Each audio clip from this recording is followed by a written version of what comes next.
25ஆம் திகதி நாடளாவிய ரீதியில் கடமையை புறக்கணிக்கின்ற ஒரு நிலைமையை மேற்கொள்வதற்கு எங்களுடைய தாய் சங்கத்தினரால் அறிவுறுத்தல் வழங்கப்பட்டிருந்தது. அதன் பிரகாரம் சகல பொது சுகாதார பரிசோதகர்களும் கடமைக்கு சீருடை அணியாது தங்களுடைய அலுவலகங்களில் இருப்பதென்றும் எந்த ஒரு கடமைகளை மேற்கொள்வதில்லை என்றும் முடிவெடுத்திருந்தனர். அதேபோல சகல விதமான தரவுகளையோ அறிக்கைகளையோ சுகாதார திணைக்களத்துக்கு வழங்குவதில்லை என்றும் அந்த முடிவு எடுக்கப்பட்டிருந்தது. அது தவிர மேலதிக கடமை பிரதேசங்களுக்குரிய வேலைகளையும் இடைநிறுத்துவதென்று தீர்மானிக்கப்பட்டிருந்தது. இது தவிர எங்களுடைய சுகாதார திணைக்களத்தினரால் ஏற்பாடு செய்யப்படுகின்ற மாதாந்த கலந்துரையாடல்கள், பிராந்திய சுகாதார சேவைகள் பணிப்பாளர் பணிமனையில் நடக்கின்ற அனைத்து கலந்துரையாடல்களையும் செல்வதில்லை என்று முடிவெடுக்கப்பட்டிருந்தது. அந்த வகையில் எங்களுடைய போராட்டம் தொடர்ச்சியாக நடைபெற்று கொண்டிருந்தது. இதுக்குரிய கால அவகாசம் கேட்கப்பட்டிருந்தது.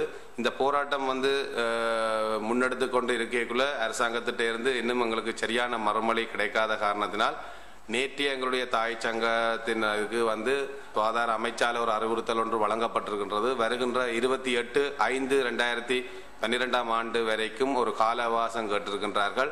அந்த கால அவகாசத்திற்குள் எங்களுடைய இந்த முக்கியமான கோரிக்கைகளை நிறைவேற்றுவதற்கு தாங்கள் ஆவண செய்வதாக அவர்கள் சொன்னதன் பேரில் இந்த முடிவை நாங்கள் மறு பரிசீலனை ஒன்று செய்திருந்த நாங்கள் நேற்று மாலை குர்நாகலில் நடந்த அவசர கலந்துரையாடலில் இதன் பிரகாரம் சகல பொது சுகாதார பரிசோதகர்களும் கடமை அணிந்து பொதுமக்களுக்குரிய சகல கடமைகளையும் நிறைவேற்றுவார்கள் என்று தீர்மானிக்கப்பட்டிருக்கின்றது.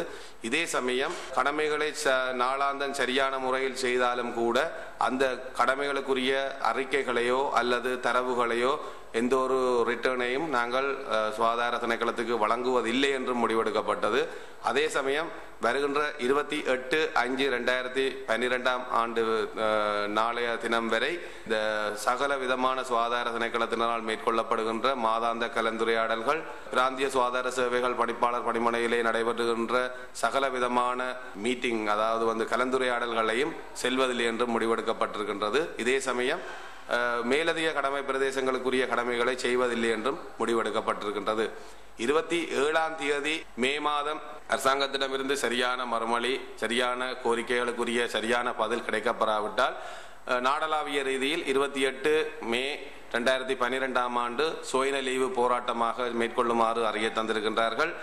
அதே நேரம் 29 மே மாதம் கோரிக்கைகள் நிறைவேற்றப்படாத பட்சத்தில் நாடளாவிய ரீதியில் மீண்டும் ஆர்ப்பாட்டத்தை நடத்துமாறு எங்களுக்கு அறிய தந்திருக்கின்றார்கள். 30ஆம் தேதி மே மாதம் 2012 ஆண்டு சுகாதார அமைச்சின் முன்பாக ஆர்ப்பாட்டம் ஒன்றை நிகழ்த்துவதற்கும் திட்டமிடப்பட்டுள்ளது.